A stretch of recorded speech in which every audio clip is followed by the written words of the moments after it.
dengan sabu.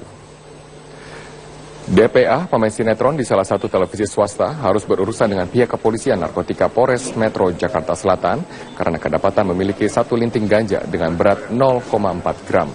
Petugas menangkap tersangka yang masih berusia 20 tahun ini di lokasi syuting di kawasan Ceger, Jakarta Timur. Dan saat ditangkap, petugas yang melakukan penggeledahan menemukan barang bukti ganja yang tersimpan di dalam mobilnya. Dalam jumpa pers, tersangka mengaku menyesal telah menggunakan narkoba dan mengakui perbuatannya.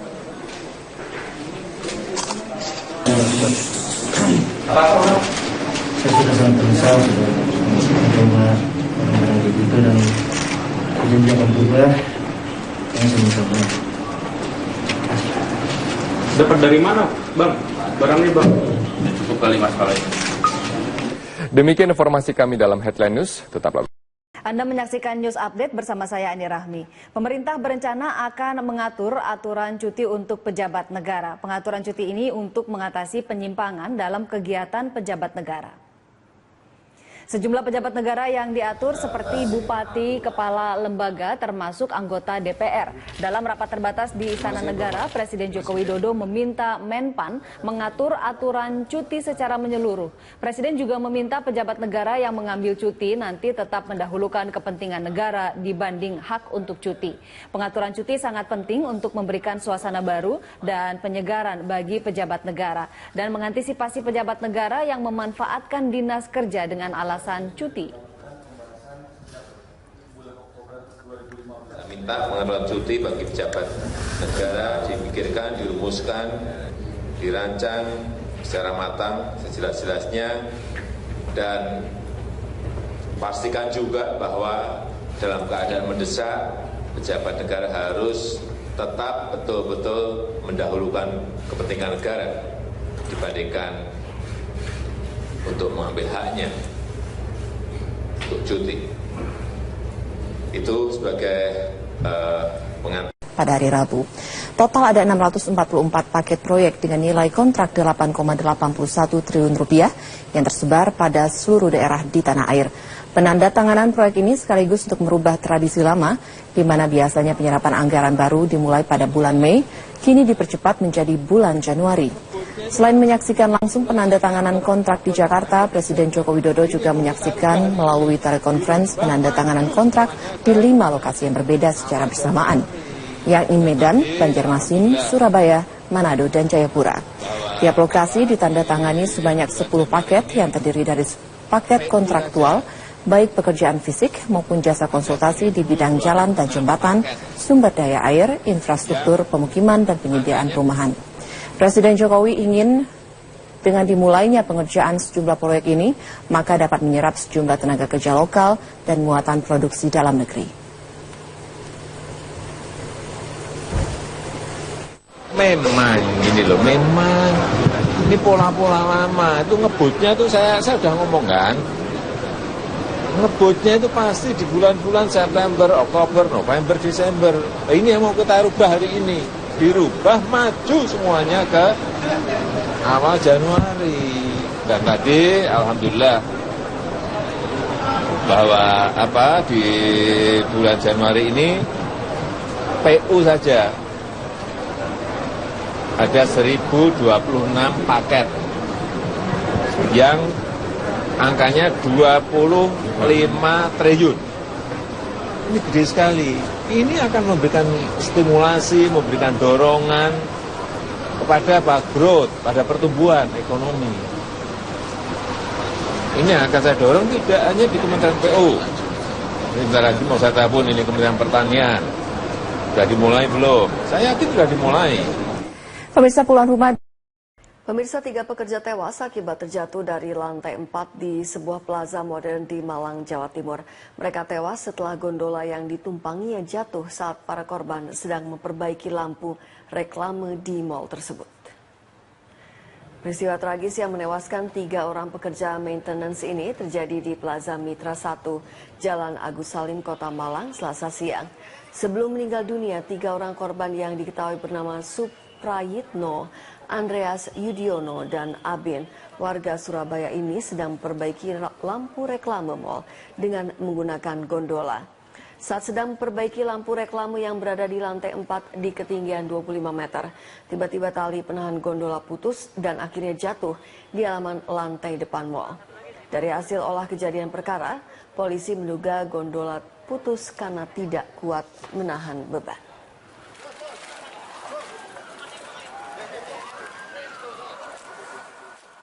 Untuk penyebab sedang kami tunggu dari lapor untuk membantu mengolah TKP.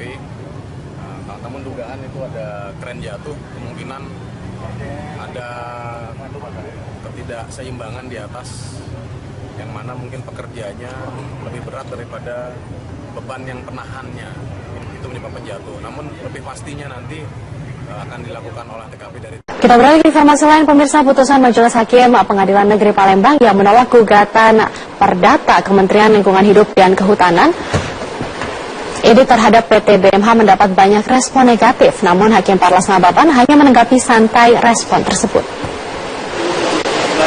Putusan PN Palembang yang memenangkan PT BMH atas gugatan Kementerian Lingkungan Hidup atas perkara pembakaran lahan hutan 2014 menimbulkan respons negatif.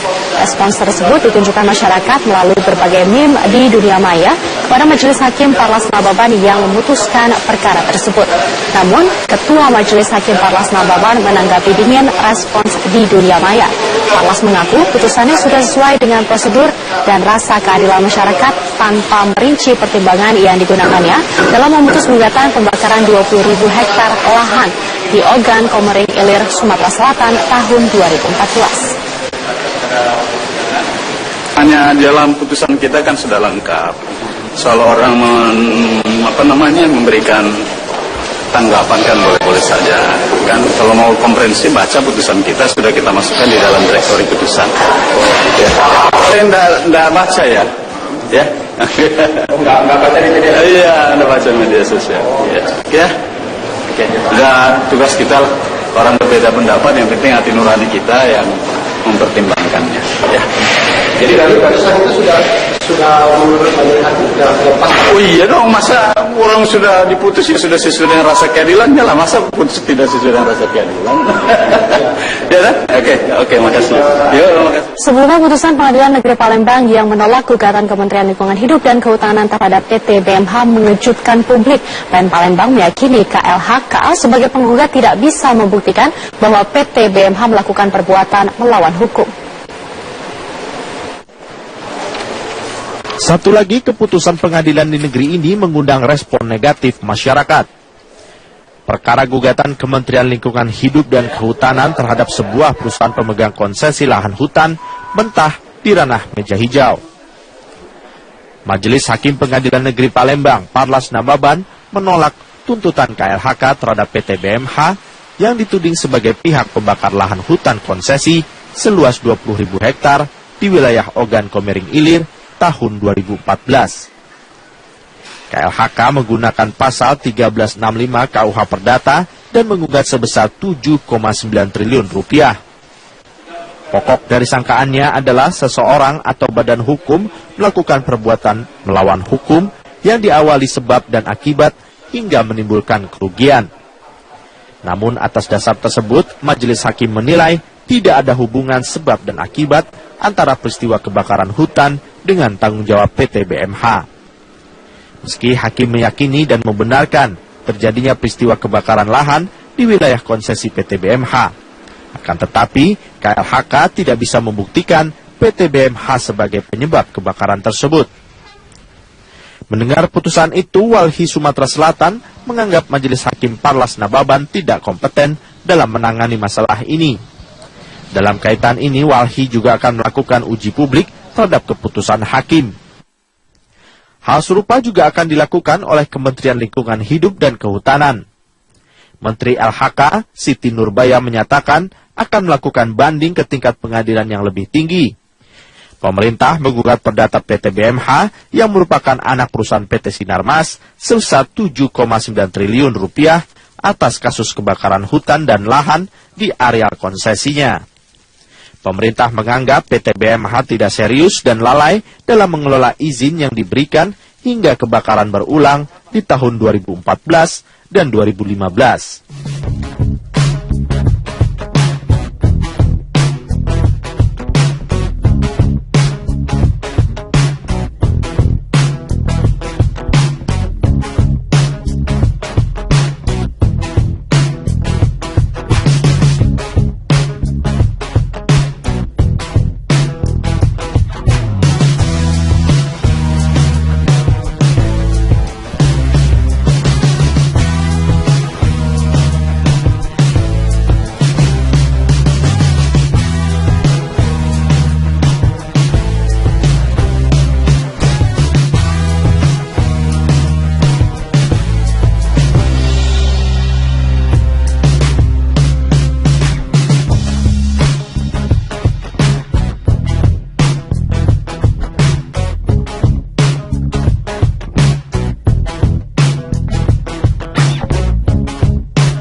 di tanah air. Penandatanganan proyek ini sekaligus untuk merubah tradisi lama, di mana biasanya penyerapan anggaran baru dimulai pada bulan Mei, kini dipercepat menjadi bulan Januari. Selain menyaksikan langsung penandatanganan kontrak di Jakarta, Presiden Joko Widodo juga menyaksikan melalui telekonferensi penandatanganan kontrak di 5 lokasi yang berbeda secara bersamaan, yakni Medan, Banjarmasin, Surabaya, Manado, dan Jayapura.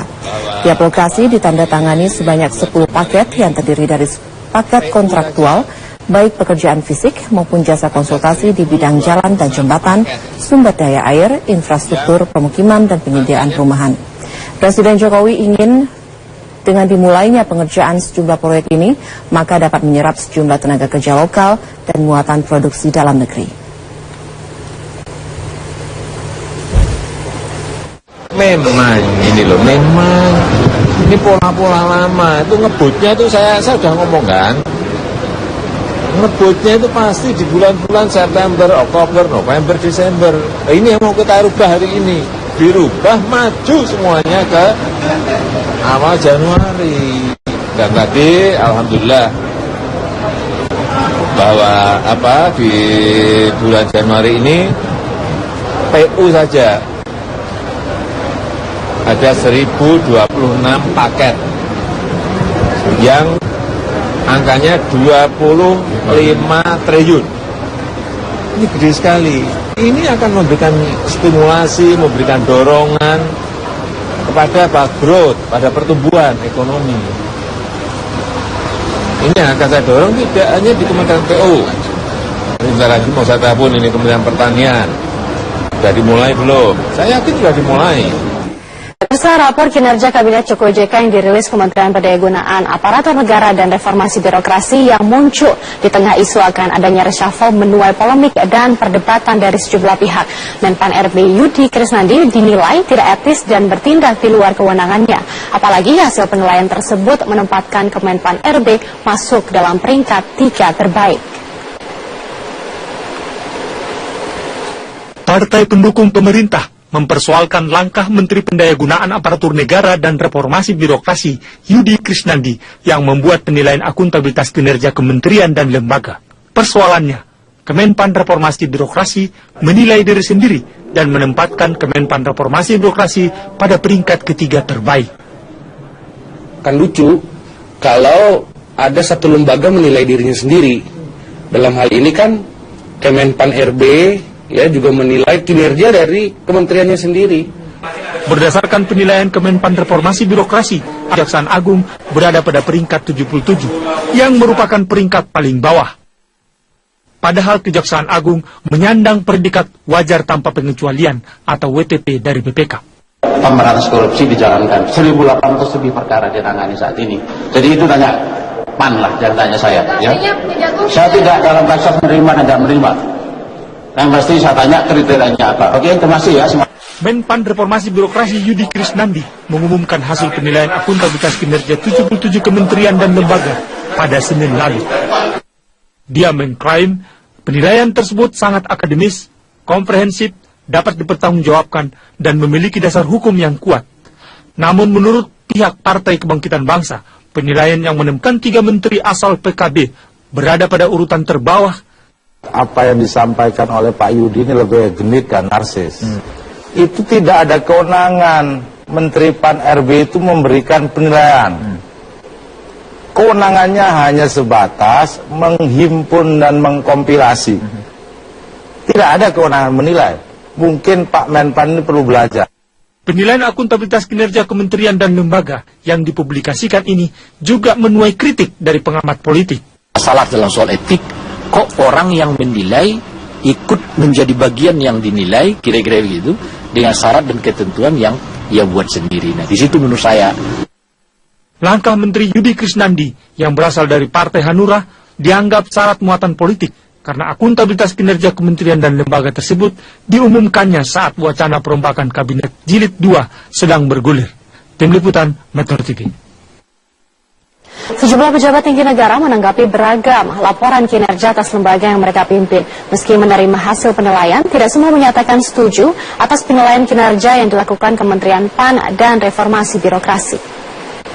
wajar kalau itu diberikan penilaian hanya sebatas pada program-program reformasi birokrasi. Ya, terima kasih, kita akan berusaha lebih baik lagi. Serius, itulah penting. Kita sudah membuat ranking semacam rapor, itu biar adalah kewenangan